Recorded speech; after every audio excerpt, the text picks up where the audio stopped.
Meus amados irmãos, a paz do Senhor, sejam todos bem-vindos a mais uma aula da nossa Escola Bíblica Dominical. A nossa lição de hoje é uma lição muito especial. Só fazendo um apanhado, meus irmãos, na lição de número 1 desse trimestre, nós vimos sobre o nascimento de Moisés, não é? A opressão de Faraó contra o povo de Israel, o povo de Deus, e aí nós vemos todos os milagres que envolveram no nascimento de Moisés, né, quando ele foi lançado ao rio, foi apanhado pela filha de Faraó e cresceu ali aos cuidados do próprio Faraó e de sua filha, né, todos os perigos que envolveu e todos os milagres e livramentos que envolveu o nascimento de Moisés. Nós vimos também, na lição passada, a fuga, né, de Moisés para o Egito, quando ele, tentando proteger ali o povo de Deus, tentando proteger o seu povo, ele mata um egípcio e é descoberto. E então, sendo descoberto, ele foge, né, para o deserto, ele foge de Faraó, da fúria de Faraó para não morrer, e aí, ali ele passa 40 anos, né, lá no deserto, sendo pastor, cuidando de ovelhas, e tudo isso era uma ação de Deus trabalhando na vida de Moisés. E hoje nós vamos observar a volta de Moisés. Então, o assunto da nossa lição de número 2, o assunto é Êxodo, capítulo 3 ao capítulo 7. Então, nós estudamos a Bíblia, a palavra de Deus, e hoje nós vamos estar estudando aí esses 4 capítulos, né, do 3 ao 7, nós estaremos vendo justamente o retorno de Moisés. Moisés volta ao Egito para confrontar Faraó, para libertar o povo, né, o povo de Deus. Então nós vimos na lição passada que Deus chama Moisés, prepara Moisés, e agora Moisés ele é preparado, justamente chamado por Deus, para voltar para o Egito, para confrontar Faraó, libertando assim o povo de Deus, o povo de Israel. Texto áureo: vem agora e eu te enviarei a Faraó para que tires o meu povo, os filhos de Israel, do Egito. Êxodo capítulo 3, versículo de número 10. Então, esse é o texto áureo da nossa lição. A leitura bíblica encontra-se em Êxodo, capítulo 3, o versículo 1 ao versículo de número 22. É importante você fazer essa leitura para ter uma base de conhecimento no estudo dessa lição. A lição da Escola Dominical é um roteiro, então é importante você incentivar o seu aluno a fazer essa leitura bíblica. Êxodo, capítulo 3, versículo 1 ao versículo 22. Verdade prática diz assim: todo o peso e responsabilidade de um chamado será sempre mais leve e cativante do que o peso insuportável de uma vida sem propósitos. Isso daqui é genial, é magnífico, não é? Todos servos de Deus, todo homem, toda mulher, quando é chamado para desenvolver um propósito, uma missão, ele tem que pagar um preço, não é leve. Não é? Ele sente o peso da responsabilidade, do compromisso para desenvolver aquele chamado.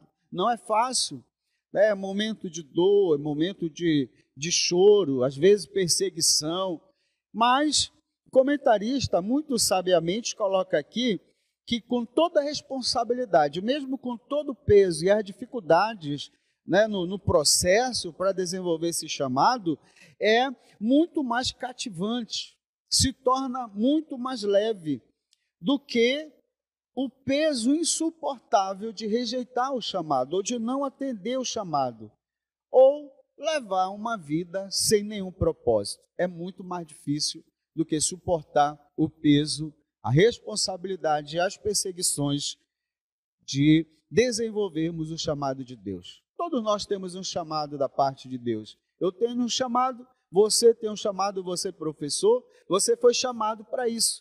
Então, viva esse propósito de Deus, não é? De algo leve, cativante, porque você está atendendo aí a vontade e o chamado de Deus para a sua vida. Vamos lá, meus irmãos. Vamos entrar aí na nossa lição. Olha só. As escolhas de Deus não seguem critérios óbvios aos olhos do mundo.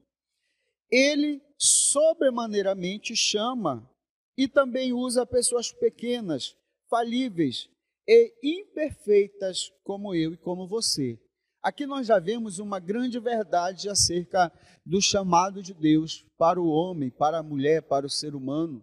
Nós sabemos que tem um chamado geral de Deus para todos os homens, mas tem alguns chamados específicos, e aqui há uma grande verdade nesse chamado. Deus, ele não chama aquelas somente, não é? Somente aquelas pessoas muito importantes, uma posição muito elevada, um conhecimento muito apurado, não. Deus, ele também chama, né? Ele não vê como o mundo, ele não age como o homem age ou como o homem pensa. Deus, ele também, de uma forma sobrenatural, de uma forma sobremaneira, ele chama as pessoas pequenas, as pessoas humildes, né? Pessoas falíveis, pessoas frágeis, como eu e como você. Se você está diante de uma classe, olha, e você acha que você não tem essa habilidade, essa capacidade, mas saiba dessa verdade, Deus, ele não erra, ele escolheu você para estar na frente da classe ou na frente de uma escola dominical como superintendente, como coordenador, como professor, como pastor, enfim. Nós temos as nossas falhas, os nossos defeitos, mas de uma forma soberanamente e sobrenatural, Deus nos chama, pessoas simples e falhas, não é? Assim como eu, assim como você, bendito seja o nome do Senhor. Aí a gente entra no nosso primeiro ponto, que é sobre Moisés. Olha só, algumas informações sobre Moisés. A biografia de Moisés é uma biografia inspiradora.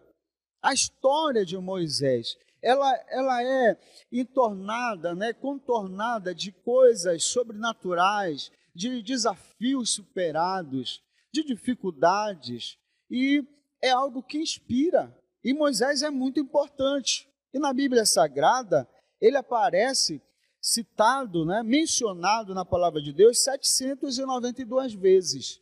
Ele só perde para Davi, que é mencionado 901 vezes. Então, observa como a história, desde o nascimento e toda a trajetória, o chamado e o propósito da vida de Moisés é algo inspirador, não só para o povo judeu, para o povo de Israel, mas inclusive para nós, tanto é que nós estamos estudando, né, sobre Moisés.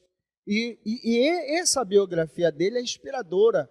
E aí nós observamos que depois que ele passa, que ele sai do Egito, fugido, para não morrer, porque ele havia matado um egípcio, ele passa 40 anos lá no deserto de Midian, cuidando de ovelha, cuidando de pasto, sobre a liderança de seu sogro, né, Jetro, e agora, depois desses 40 anos, Deus chama, e o chamado de Deus para a vida de Moisés é algo tremendo, algo muito especial. A gente entra no primeiro ponto dessa lição.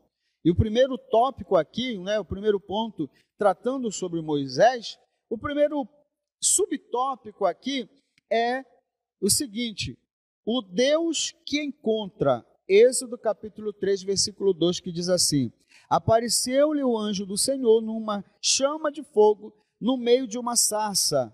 Moisés olhou, e eis que a sarça ardia no fogo, e a sarça não se consumia.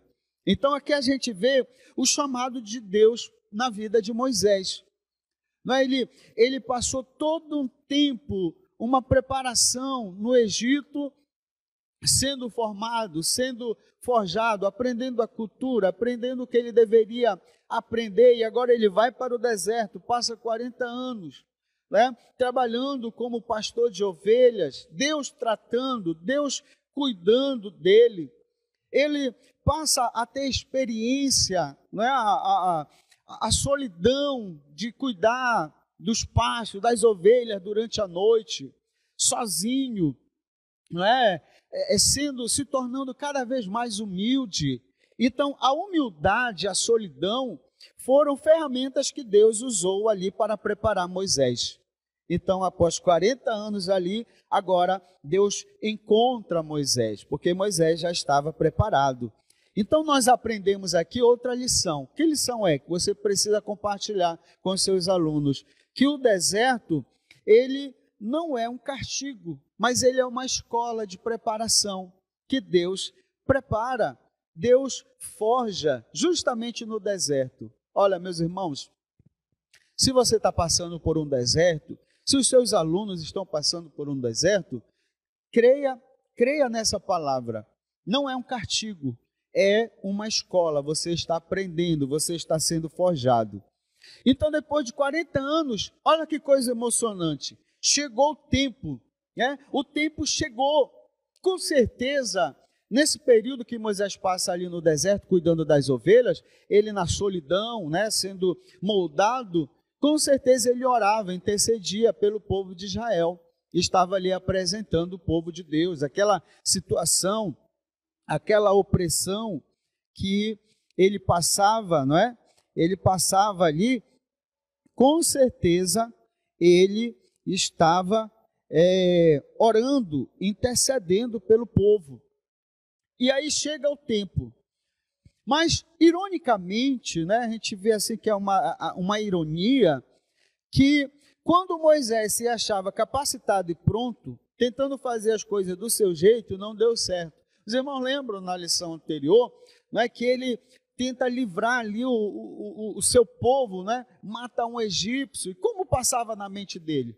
Sabe que ele pensava em ir matando um a um, né? Então ele age impulsivamente e não dá certo, porque ele estava agindo do jeito dele. E agora, quando Deus chama, olha a ironia, quando ele achava que estava preparado, não deu certo.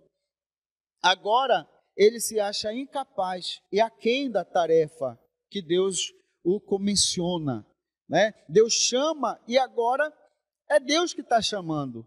Mas agora ele se acha incapaz. É irônico, não é? Quando ele quis fazer, deu errado. Ele achava que estava pronto. E agora que ele não está pronto, aos olhos dele, ele não está preparado, mas Deus chama. Mas é assim que acontece. O projeto de tirar o povo da escravidão do Egito não era de Moisés, mas era de Deus. O plano. Às vezes nós fazemos sonhos, às vezes nós temos sonhos, sonhamos, temos projetos, mas a gente não pode perder de vista que o projeto tem que seguir a vontade de Deus e não a nossa. Os nossos sonhos têm que ser os sonhos de Deus, para que dê certo. E não foi diferente com Moisés, né? Ele tinha o sonho, mas o projeto não era de Moisés, não era dele, era de Deus. Para quê? Tudo aquilo tinha a ver com a glória de Deus e com o seu reino, não com a grandeza de Moisés. Não era para a glória de Moisés, não era para que Moisés fosse exaltado, não, era para a glória de Deus. Ele seria apenas um instrumento. Moisés era apenas um instrumento que Deus estaria usando para mostrar, né, para Faraó, para os egípcios, a grandeza de Deus, a glória de Deus. É aquilo que João Batista, ele falou: importa que eu diminua e que ele cresça. Assim deve ser a nossa vida, assim deve ser o nosso chamado, assim deve ser o nosso ministério. Importa que eu diminua e que ele cresça. A glória tem que ser para Deus, a honra tem que ser para Deus. Bendito seja o nome do Senhor. Desenvolva o seu ministério, desenvolva o seu chamado, mas sem perder a visão, sem perder o foco. A glória é de Deus. Nós somos apenas o instrumento. Que lição maravilhosa, não é? Vamos lá, o segundo item desse tópico, né, acerca de Moisés, é o Deus que vê e ouve. Êxodo capítulo 13, versículo 9, que diz assim, a palavra de Deus: pois o clamor dos filhos de Israel chegou até mim, e também vejo a opressão com que os egípcios os estão oprimindo. Olha só, irmãos, O povo de Israel foi oprimido, nós vimos na lição anterior, a opressão, né? Faraó resolve destruir o povo de Israel. Então o que ele faz? Bora submeter o povo a trabalho forçado. Não deu certo. A opressão, a vida amarga, a dureza, né? O sofrimento, não deu certo. O povo continuava ali, abençoado por Deus, se multiplicando. Aí ele, então nós vamos fazer o seguinte, chama as parteiras, matem os meninos, e aí a gente vai acabar com a nação. As mulheres ficam vivas, né? Vão casar com outros escravos, vai haver essa miscigenação, essa mistura de povos, e Israel vai ser eliminado. Vai ser um genocídio completo, né? Os machos irão morrer. Resultado, não deu certo. Então, bora uma terceira jogada. Qual é? Vamos agora colocar todo o Egito, né?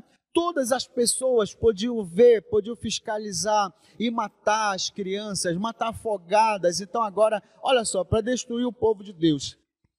Mas diante de tudo aquilo, agora Deus se manifesta. Aí a palavra de Deus diz, o clamor dos filhos de Israel chegou até mim. E também vejo a opressão com que os egípcios os têm oprimido. Então, olha que coisa maravilhosa esse segundo subtópico da nossa lição.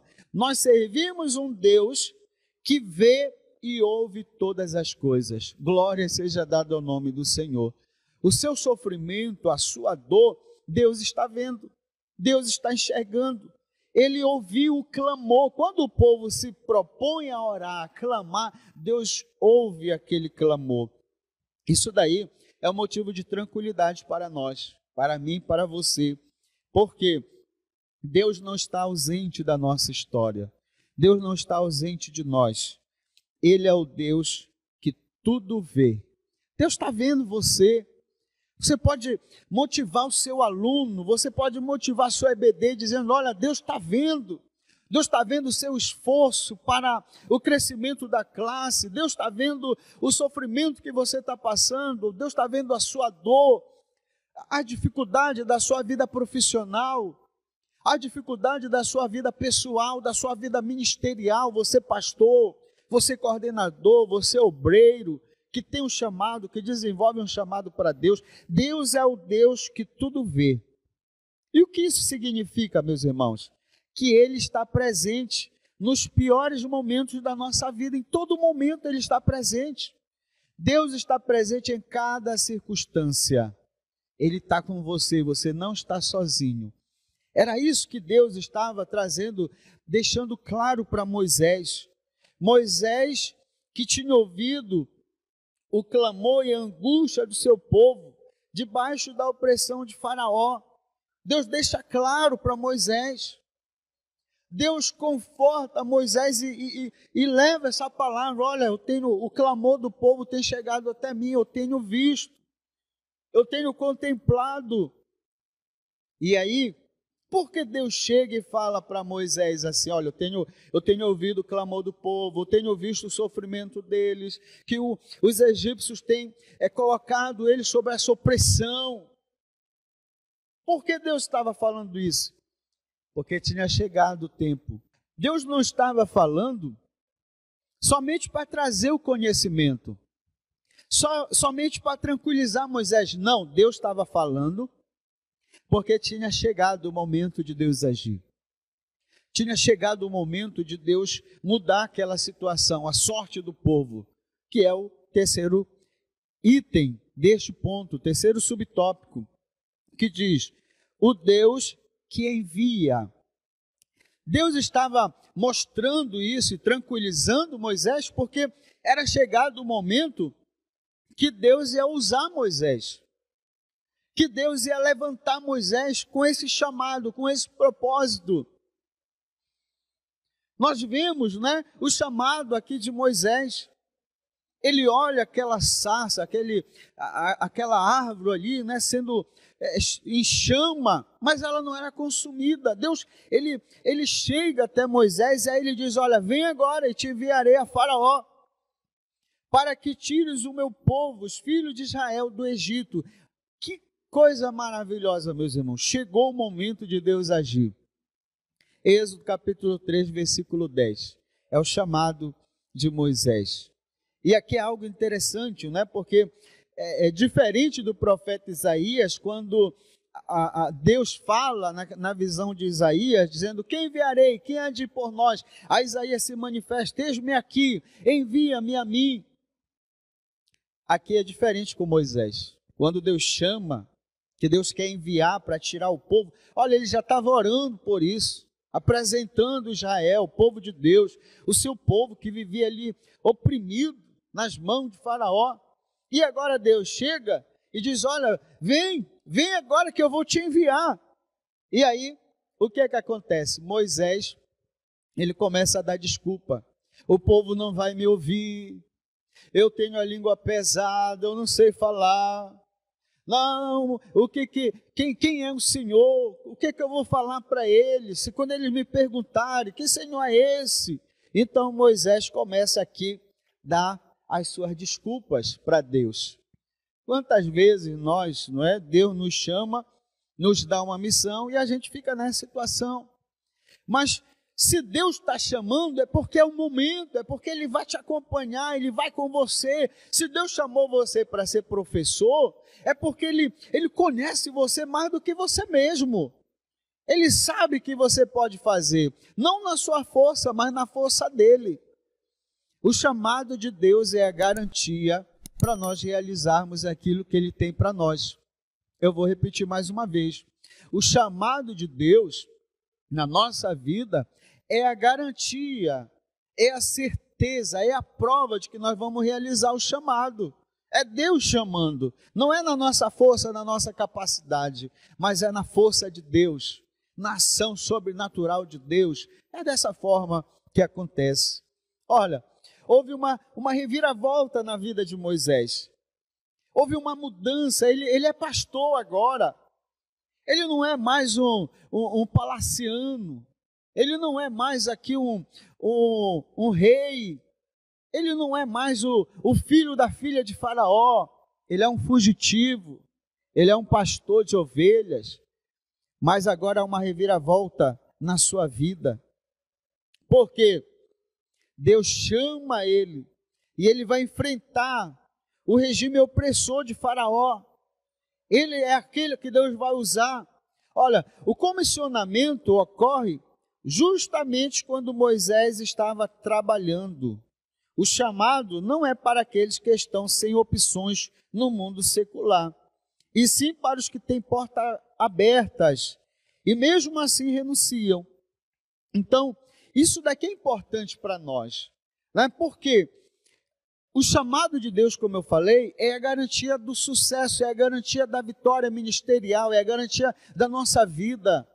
Mas tem um mais aqui, precisa ser realmente um chamado de Deus. Porque nós vimos que muitos chamados são efetuados por homens, e aí não dá certo. Então, olha só, outra coisa interessante aqui é que Deus não chama desocupados. Às vezes você diz: não vou fazer porque eu tenho muito serviço, eu estou muito ocupado, eu tenho muitas ocupações. Meu irmão, Deus só chama pessoas ocupadas. Deus não chama preguiçoso, Deus não chama desocupado. Foi assim com o chamado dos profetas, foi assim com o chamado de Josué, o chamado de Moisés, ele estava no campo cuidando de ovelha. Foi assim o chamado de alguns apóstolos que estavam em plena atividade no mar pescando, e Jesus foi lá e chamou. Foi assim com Gideão. Então veja só, Deus não chama desocupados, Ele chama justamente pessoas que estão ocupadas. O chamado de Deus não é para alguém que não deu certo na vida secular, e agora ele vem tentar a sorte nesse chamado.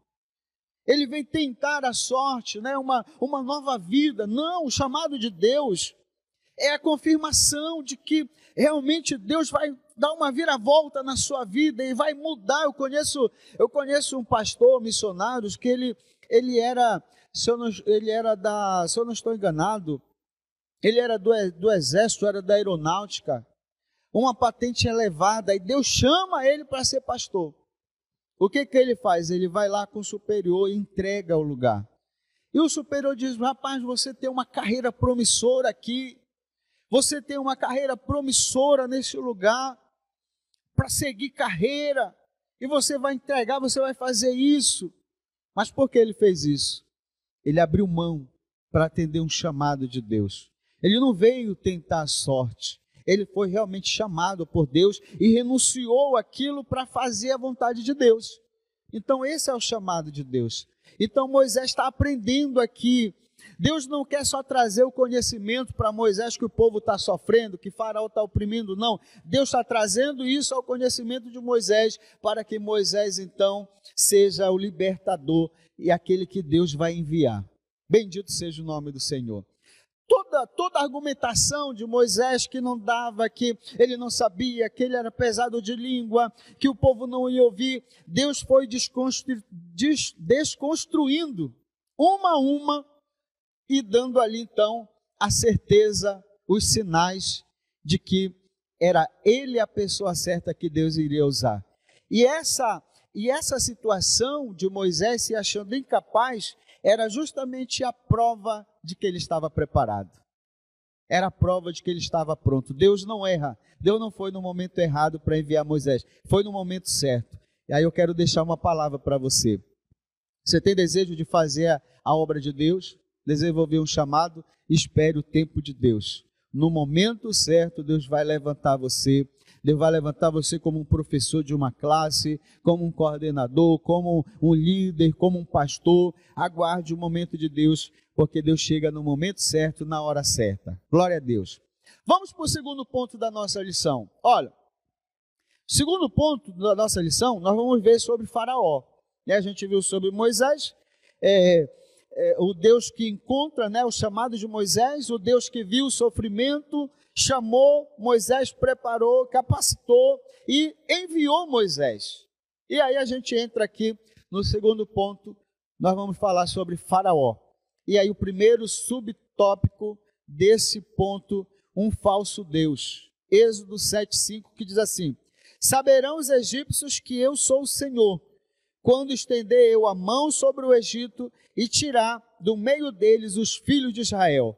Então, nós vemos aqui, já começando acerca de Faraó, que ele era um Deus falso. Porque o Faraó, era considerado o Horus vivo, Deus Horus. Então, os egípcios viam também Faraó como um Deus encarnado. Um Deus encarnado no homem.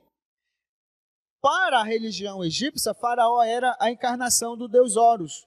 Os hebreus estavam escravizados por uma nação que acreditava ser administrada e regida pela encarnação de um Deus. O homem deificado, com certeza, é o pior tipo de pessoa para se lidar. Todo culto à personalidade é luciferiano. Essa é a razão da afirmação, e os egípcios saberão que eu sou o Senhor. Então, olha só, irmãos. Faraó, ele se sentia um Deus, ele se achava um Deus encarnado, o Deus Oro.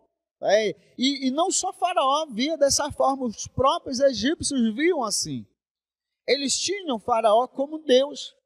A religião deles, a religião egípcia, tinha Faraó como um Deus encarnado. Então essa era a visão deles. Agora o mais triste da história é que não só Faraó e os egípcios achavam assim, mas o próprio povo de Israel tinha essa visão.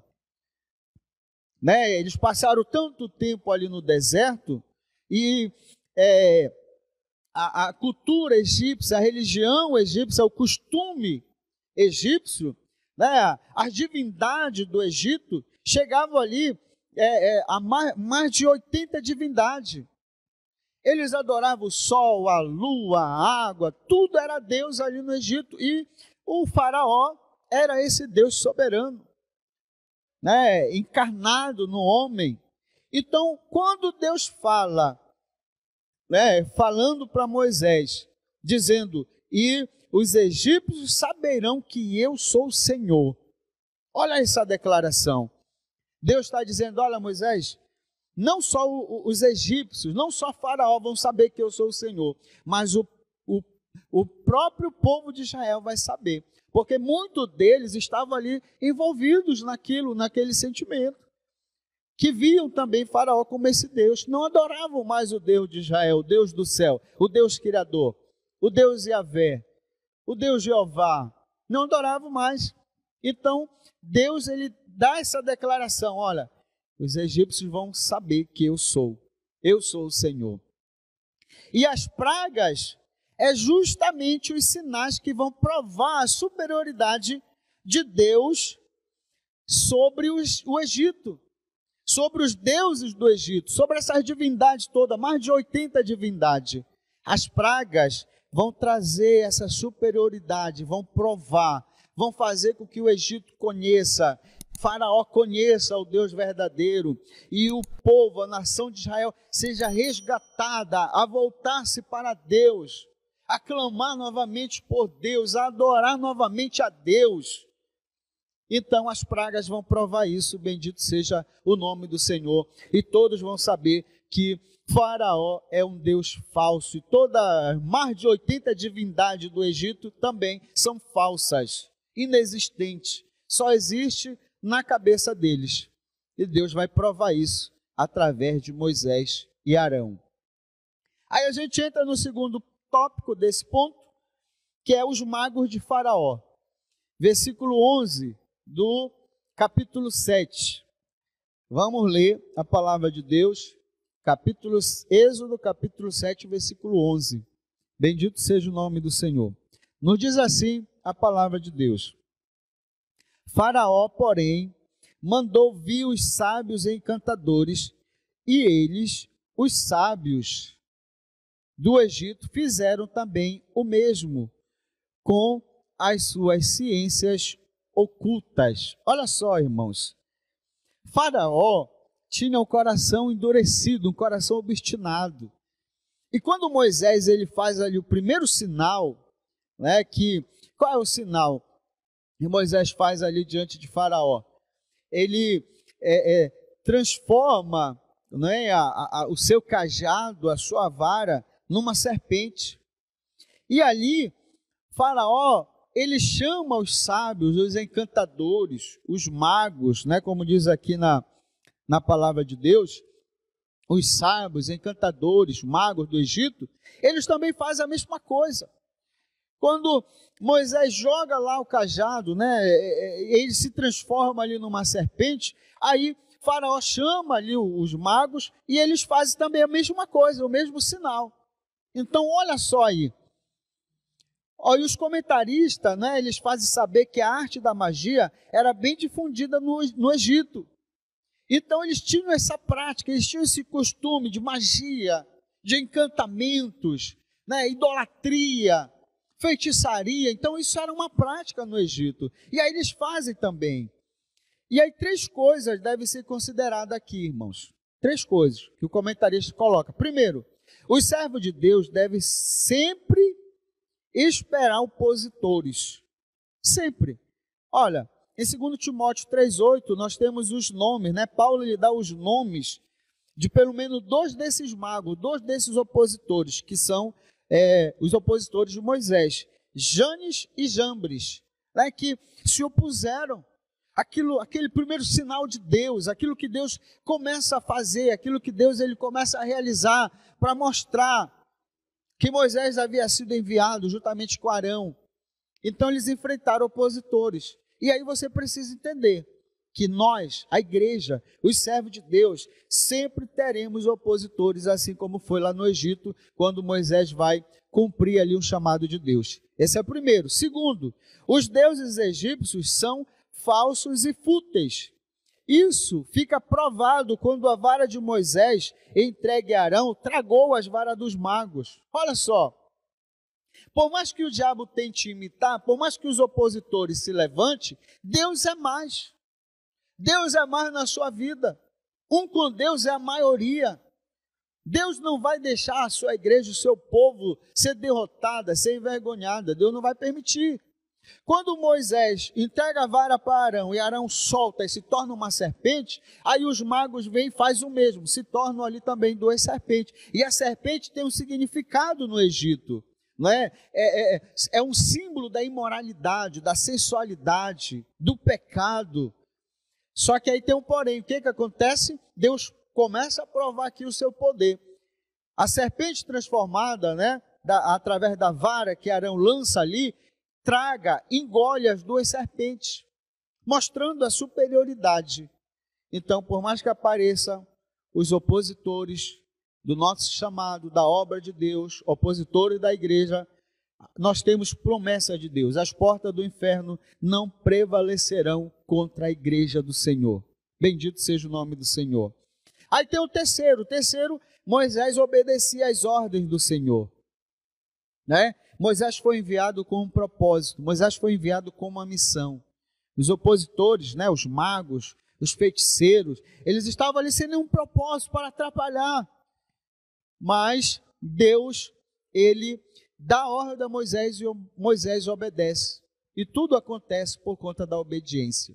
Nós precisamos obedecer. Bendito seja o nome do Senhor. Aí a gente vai para o terceiro ponto aqui o terceiro subtópico, né, desse tópico, que diz: coração endurecido.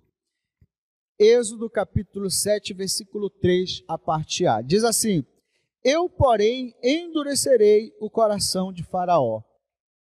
E aqui, meus irmãos, nesse tópico tem algumas verdades, algumas situações que a gente precisa ver, tá bom? A gente precisa analisar aqui com calma.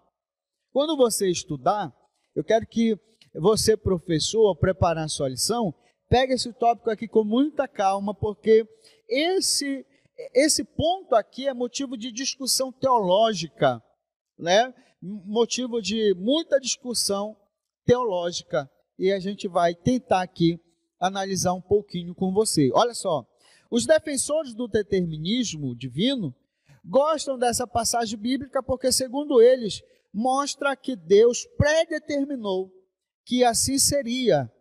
Mas essa e outras passagens paralelas, como o capítulo 4, verso 21 e o capítulo 9, verso 12, precisam ser lidas juntamente com aquelas que dizem claramente que Faraó que endureceu o seu próprio coração. Olha aí. Então, alguns teólogos, algumas visões teológicas aproveitam esse versículo aqui para dizer: olha, está vendo? Deus determinou todas as coisas, inclusive ali foi Deus que determinou, o endurecimento do coração de Faraó, porque diz aqui no texto. Então, aí eles tentam provar ali que não existe livre-arbítrio, é Deus que determina, mas não é bem assim. Existem várias outras passagens, nós citamos aqui algumas, o comentarista coloca, que fala que o coração de Faraó, não é que Deus endureceu, ele já era endurecido, obstinado, várias outras passagens. Deus, na sua pré-onisciência, ele já sabia desse coração duro, desse coração obstinado de Faraó. Olha só, continuando a leitura aqui, a gente precisa ser cauteloso com relação a isso. Porque se nós entendermos que Deus endureceu, Deus tomou a decisão por Faraó, então ele é o culpado desses pecados. Mas não é bem assim, irmãos, tá bom? Olha, primeiro, é importante lembrar que Faraó não era um homem inocente ou piedoso. Longe disso, era um homem obstinado, um homem malvado, um homem mau, um coração maldoso, um coração obstinado. Ele pecava continuamente, era um pecador, perseguia, oprimia. Portanto, Deus não tornou o coração de Faraó mau, nem tampouco o deixou sem escolha. Ele já era assim. Isso é importante nós analisarmos. Segundo, misericordiosamente, Deus deu a Faraó oportunidade e advertência cada vez mais severa de que o julgamento estava por vir. Deus deu oportunidade. Moisés falou, Cada vez vinha uma praga, o seu coração endurecido. Quando os magos faziam ali aquele sinal, aí ele debochava, olha, nós também fazemos. E aí você observa que ele era mau, ele já era assim, não foi Deus que endureceu, não foi Deus que tomou a decisão por ele. Ele tomou a sua decisão, e a misericórdia de Deus, nós vemos aqui, Deus dando a oportunidade dele se arrepender, dele voltar atrás, de obedecer a palavra de Deus, deixar o povo ir, mas ele tinha um coração obstinado, ele era mau. Juntando nessas duas afirmações, isso que nós analisamos sobre Deus, as oportunidades, a decisão que ele tomou, Faraó tomou, nós podemos observar que a resistência de Faraó, né, a obstinação do seu coração, a resistência dele, o que aconteceu? Deus simplesmente deixou e entregou Faraó a si mesmo. Deus simplesmente entregou ele os seus próprios sentimentos, seus próprios desejos, a sua própria maldade. Deus não interviu. Então, quando Deus fala endurecerei o coração, nós precisamos entender o seguinte: Deus falando, eu vou deixar ele, né, sendo guiado pelo seu próprio coração, pelas suas próprias maldades, pelo seu próprio sentimento. Eu vou deixar ele tomar suas próprias decisões. Então, é isso daqui que a gente vê, né? Deus entregou ele a si mesmo, aos seus próprios sentimentos. Olha, a doutrina da soberania divina caminha de mãos dadas com a moralidade e o livre-arbítrio humano. Então, isso aqui é importante a gente entender. Deus tem a sua vontade soberana, mas anda de mãos dadas com a escolha do homem, com a escolha do ser humano. Por exemplo, algumas pessoas acham que Judas ele foi predeterminado por Deus para aquela missão de trair Jesus. Não foi Judas. Tinha que ter um traidor, alguém ia trair. Mas Deus não determinou que fosse Judas. Judas tomou a sua própria decisão de trair. Tá bom?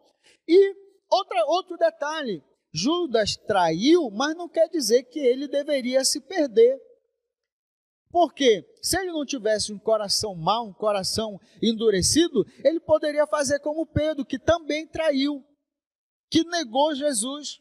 Mas ele toma a decisão de quê? De arrependimento, pede perdão e recebe o perdão de Deus. Ao contrário de Judas, que traiu, mas o seu coração não houve arrependimento, ele foi e tirou a sua própria vida. Então aí é a diferença, o arrependimento. Deus não determinou que Judas traísse, ou que Judas foi o cobaia, não é? Foi aquele que foi condenado por Deus para ir para o inferno. Não. Era ele tomar a decisão de se arrepender e iria receber o perdão de Deus. Glória a Deus. Vamos para o terceiro ponto da nossa lição. Terceiro ponto diz assim: os adivinhos imitam o sinal e a praga. Olha só, irmãos, isso daqui é interessante, não é?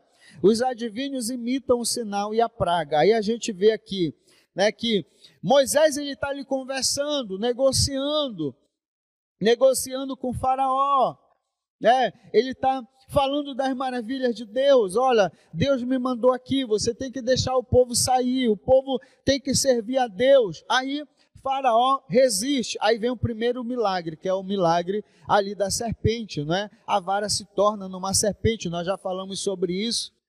A serpente tinha ali uma simbologia no Egito da sensualidade, da imoralidade. Então, eles fazem o mesmo sinal, eles imitam, os adivinhos, os magos, eles imitam os sinais.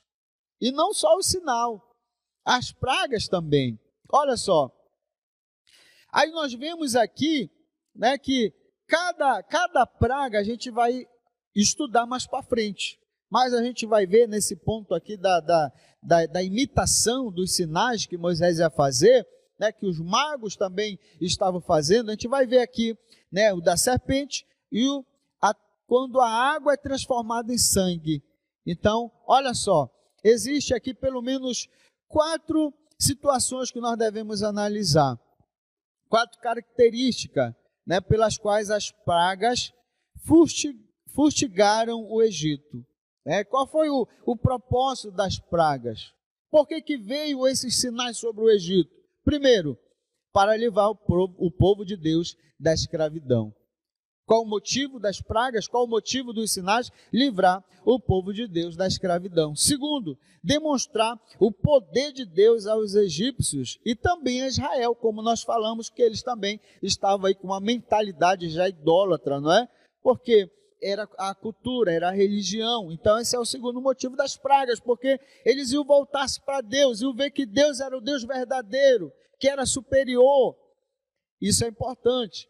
Terceiro, castigar e julgar os egípcios por sua crueldade. Então aquilo que o homem planta, ele colhe. E os egípcios oprimiram Israel, castigaram Israel, uma vida amarga, e agora Deus está trazendo juízo para castigar, né, eles colhendo o resultado da sua maldade. E quarto, desmascarar as falsas divindades do Egito, que nós falamos aqui, que são mais de 80 divindades, né? Mais de 80 divindades eles ali adoravam. E aí também é propósito das pragas, porque cada praga Deus ia ali eliminando um Deus, ia mostrando o seu poder, né? E a futilidade desses deuses que eles acreditavam. Bendito seja o nome do Senhor. Olha só, portanto, essa simples vara, não é, representava 2 coisas. A gente viu ali a vara de Moisés, e aí é importante a gente entender que essa vara não tinha nenhum poder sobrenatural, não tinha nada disso daí. Não era algo místico, não, era uma simbologia, um símbolo do poder de Deus, né? E aí ela representava 2 coisas. Primeiro, o poder de Deus. Segundo, uma vida consagrada e posta nas mãos de Deus para ser utilizada por Ele no seu serviço. Deu para entender? Né? A vara não tinha nada de místico, nada de poderosa, não. Era uma simbologia. De quê? Do poder de Deus e de uma vida consagrada daquele que utilizava no serviço de Deus. Então assim deve ser a nossa vida. Não existe algo material, não é? Não. Realmente é o poder de Deus utilizando os seus instrumentos através de uma vida santa, uma vida íntegra, né? Um vaso preparado para ser usado por Deus. Aí a gente entra no segundo milagre, que foi águas transformadas em sangue. Olha, águas em sangue. Êxodo capítulo 7, né? A gente começou no capítulo 3, estamos chegando aí no capítulo 7.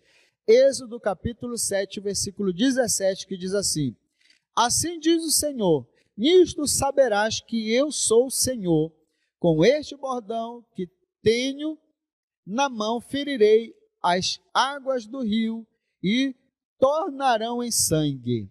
Olha só, milagres servem e funcionam também como efeito de autenticação.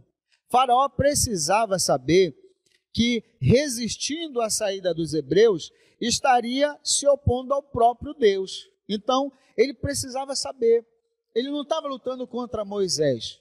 Ele não estava lutando somente contra o povo de Deus, se opondo a Moisés. Não. Quando ele nega a ordem de Deus, de não liberar o povo, de não deixar o povo sair, ele precisa ser conscientizado por Moisés. Olha, você está lutando contra o próprio Deus. Ele precisava ter essa noção.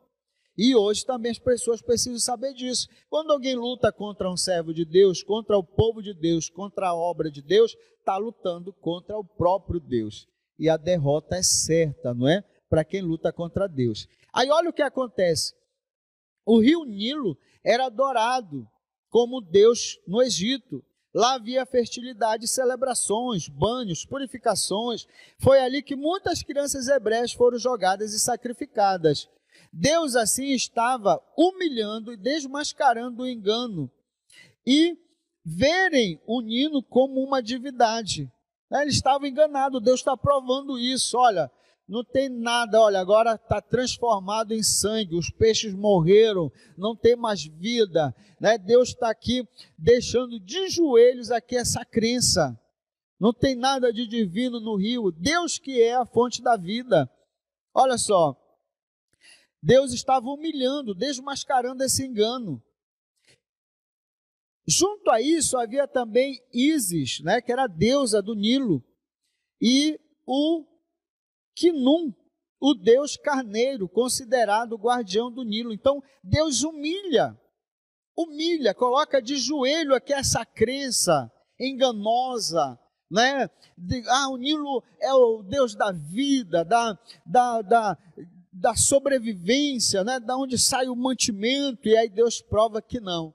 Transforma água em sangue, os peixes morrem, não tem proteção, não tem protetor, não tem o Deus carneiro, não tem nada. Deus determina, assim Deus faz, as águas se transformam em sangue, e aí Deus mostra para o Egito, para o povo de Israel, né, que Ele é o Deus verdadeiro, Ele é o Deus eu sou. Então olha só, os egípcios, né, foram obrigados a cavarem poço durante 7 dias, cavar poço para poder beber água durante 7 dias, porque o rio Nilo, os igarapés, tudo quanto foi, onde tinha água, foi transformado em sangue, né? Mostrando aí o poder de Deus neste primeiro milagre. Mas olha, outra coisa aqui também que chama atenção, é que os magos, eles fazem também, eles imitam também, né? Vocês lembram? Ele não faz lá através, né, da sua magia, né? Ele também não transforma ali a água em sangue, né? Ele tem os seus artifícios e transforma a água em sangue. Mas o que é interessante é que ele imita essa ação, ele imita esse milagre, mas quando Moisés ora e Deus transforma novamente o sangue em água, eles não podem fazer isso. Não é porque, por mais que Satanás, por mais que o nosso adversário, ele tenha um certo poder, ele é limitado. Ele não tem todo o poder, ele é limitado por Deus, pelo próprio Deus. O seu poder, a sua ação é limitada. Glória a Deus por isso, senão nós estaríamos perdidos, não é? Então, graças a Deus que o poder de Satanás é limitado. Bendito seja o nome do Senhor. Aí a gente vai para o terceiro item. Imitações feitas pelos magos. Êxodo capítulo 7, versículo 12 ao 22. Pois lançaram eles cada um o seu bordão, e eles se tornaram em serpente, mas o bordão de Arão devorou os bordões dele. Né? A gente já viu, né? Já comentou sobre isso, ele fazendo aqui, imitando, tentando imitar o poder de Deus, tentando imitar a ação de Deus. E olha, meus irmãos, Satanás, ele vive tentando imitar e falsificar o agir de Deus. E isso não é de hoje. Desde a época de Moisés, que nós vemos Satanás tentando imitar para enganar os egípcios, enganar Faraó, e eles conseguem. Porque apesar de ser falso, apesar de ser uma imitação, foi suficiente para Faraó. Então agora dizer, olha, isso daí a gente também faz, então não tem nada demais aí, eu não vou liberar o povo, eu não vou deixar o povo ir. Então foi suficiente, né, para que o coração de Faraó se endurecesse. Mas deixa eu falar algo bem atual para você.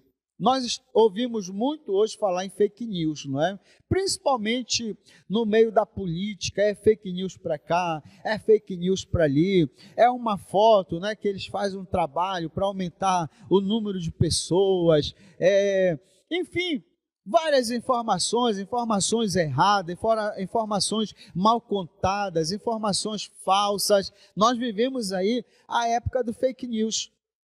Mas a gente precisa entender como povo de Deus que Satanás, ele é o pai de toda fake news e das piores fake news. Por quê? Olha só, a mais perigosa imitação do diabo é o falso evangelho. Olha aí, irmãos, Desde o Egito, desde de sempre, Satanás ele vem criando fake news para imitar Deus, para imitar o agir de Deus, a ação de Deus. Então, sempre na história, Satanás, ele tenta iludir, ele tenta enganar, ele traz uma mensagem errada, uma mensagem falsa, para enganar o povo de Deus. E essa mentira, esse falso evangelho, é uma das piores fake news de Satanás. Por quê? Ele proclama que é uma imitação sagaz e barata do evangelho, do evangelho de Cristo, do evangelho da cruz. Por quê? O evangelho do diabo é um evangelho que não tem cruz, é falso, é fake news, não tem santidade, não tem autonegação, é sem arrependimento, é humanista, sem a glória de Deus. O evangelho de Satanás se parece tanto com aquele que procura imitar e ao mesmo tempo é tão atraente que multidões de pessoas são enganadas por este evangelho. Então, olha só, irmãos, ele tem êxito, não é, nessa mensagem falsa, nesse fake news, em falsificar o evangelho. Porque o evangelho deixa de ser o poder de Deus, o evangelho tira Cristo do centro e coloca o sentimento humano, tira a santidade e dá uma liberdade para o ser humano, mas uma liberdade sem Deus, uma liberdade sem o Espírito de Deus. Não tem transformação, não tem arrependimento. Essa é uma das piores fake news de Satanás, porque o homem é enganado, ele recebe esse evangelho e, como o comentarista diz aqui, ele é atraente e tem êxito, porque muitas pessoas estão sendo enganadas. Então, olha aí, a imitação, feita pelos magos lá no Egito, lá na época de Moisés, no Antigo Testamento, ela continua acontecendo nos nossos dias, cegando as pessoas, cegando os incrédulos. Mas o evangelho de Jesus é um evangelho com cruz, com santidade, com autonegação, com arrependimento, com transformação de vida e para a glória de Deus. Bendito seja o nome do Senhor. Meus irmãos, chegamos aí ao final, vamos à nossa aplicação pessoal e encerrar a nossa lição de hoje. Olha, aplicação pessoal. Reavaliar nossa postura e desculpas que damos a Deus quando Ele nos chama para uma missão, permitirá que Ele use nossas vidas poderosamente. Então, vou ler mais uma vez. Reavaliar nossa postura e desculpas que damos a Deus, quando Ele nos chama para uma missão. Então, eu preciso reavaliar. Eu preciso deixar a desculpa de lado quando Deus me chamar. Para que isso, irmãos? Porque eu tenho que reavaliar, reinventar, fazer diferente, deixar a desculpa de lado. Não tenho tempo, eu sou muito ocupado. Deus só chama pessoas ocupadas. E quando eu reavalio isso, quando eu deixo a desculpa de lado, eu dou a oportunidade, eu permito que Deus venha usar a minha vida poderosamente para desenvolver esse chamado, para desenvolver essa missão. Bendito seja o nome do Senhor Jesus. Meus irmãos, nós chegamos ao final. Foi um prazer muito grande estar ministrando essa lição da Escola Bíblica Dominical. Tem muita informação aqui e eu quero deixar uma dica para você. Não perder tempo, começa já a partir de hoje, segunda-feira, preparar o seu plano de aula, ver aquilo que é relevante, aquilo que não é, aquilo que você pode aplicar na vida dos seus alunos, na vida da escola bíblica dominical. Veja a forma de que você pode facilitar para o aluno compreender. Se você vê que algo é muito polêmico, você não está conseguindo, peça ajuda, não deixe ficar dúvida na mente do aluno, na cabeça do aluno. Vamos usar essa oportunidade para a edificação espiritual do povo de Deus. Tá bom? E nós nos vemos na próxima segunda-feira com a terceira lição. Aí sim, a gente vai entrar nas pragas, né? Vamos comentar sobre as... A gente vai seguir analisando o livro de Êxodo e agora vendo as primeiras pragas, tá bom? Escola Bíblica Dominical, a maior e melhor escola do mundo. Eu faço parte. Vem para a IBD você também. Vem! Deus abençoe e até segunda-feira, em nome de Jesus.